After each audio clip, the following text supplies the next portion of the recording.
The sea has always been more than water. For sailors, it is a living presence breathing, whispering, remembering. It holds stories older than maps, secrets older than language itself. Many have crossed it. Few have truly listened to it, and fewer still have seen what lies beneath its mirrored surface. This is a story of one sailor who did. His name was Yusuf. A sailor born in a small coastal village where the houses leaned toward the shore as if longing for the waves. From childhood, Yusuf had lived between two worlds, land and water. The land gave him shelter and people, but the sea gave him silence and, in that silence, meaning. The elders of the village often warned the children, "Respect the sea, it watches, it remembers." Yusuf listened, but he did not fear it. Instead, he felt drawn to it, as if the sea recognized something within him. While other sailors chased wealth or glory, Yusuf sailed for another reason. He wanted to understand the sea's language. Years passed, storms came and went. Ships sank. Men were lost. Yet Yusuf survived every voyage, not through strength, but through patience and humility. He never cursed the sea. He never challenged it.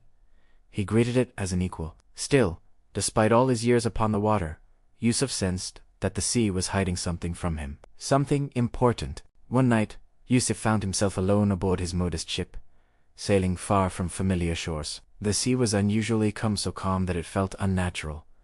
The wind had died. The waves lay flat, like polished glass. Above him, the sky was filled with stars, brighter than Yusuf had ever seen. It was the kind of silence that makes a man aware of his own breathing. Yusuf slowed his ship and stood at the edge, gazing into the water. The surface reflected the stars so clearly that it felt as if the sky had fallen into the sea.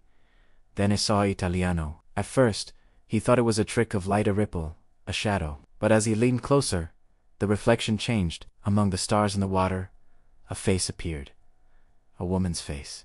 Beautiful, calm, and impossibly clear. She was not reflected from above. She was looking up from below. Yusuf's heart raced, but he did not flee. He felt no fear, only awe. The face smiled gently, as though it had been waiting for him. "Am I dreaming?" Yusuf whispered. The water did not move, but a voice rose from it, soft, echoing like waves touching distant shores.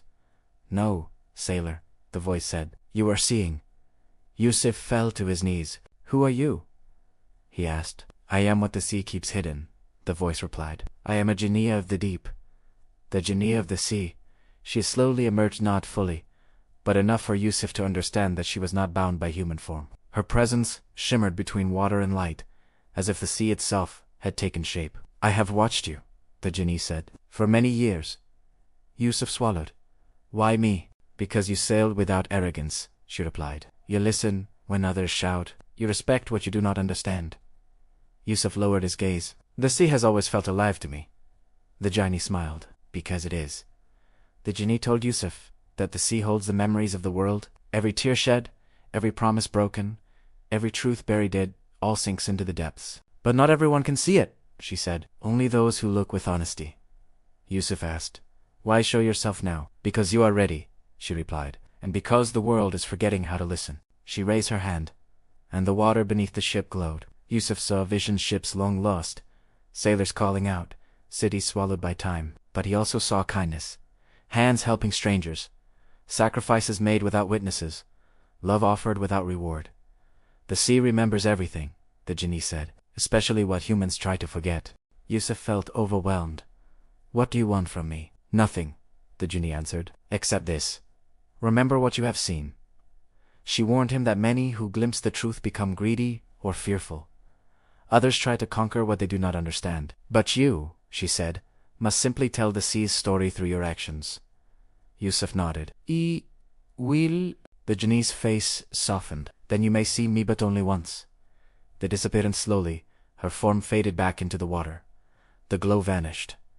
The stars returned to their reflections. The sea became silent once more. Yusuf reached out, but there was nothing left to touch, only the column, only the memory. Yusuf returned to his village days later. To others, he seemed the same, but inside, he was different. He no longer spoke lightly of the sea. He treated it with deeper reverence. When storms came, he did not curse them. When fish were scarce, he took only what he needed. When young sailors mocked old legends, he simply smiled. At night, he would sit by the shore and listen. Sometimes, he thought he heard a familiar voice in the waves. Yusuf never told anyone exactly what he saw. Some truths, he believed, must be or not explained, but his life became a message.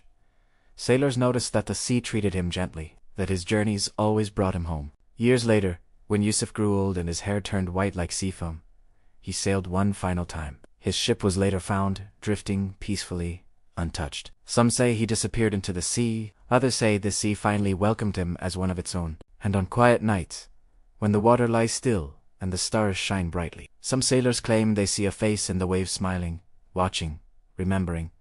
For the sea never forgets, and neither do those who truly see it.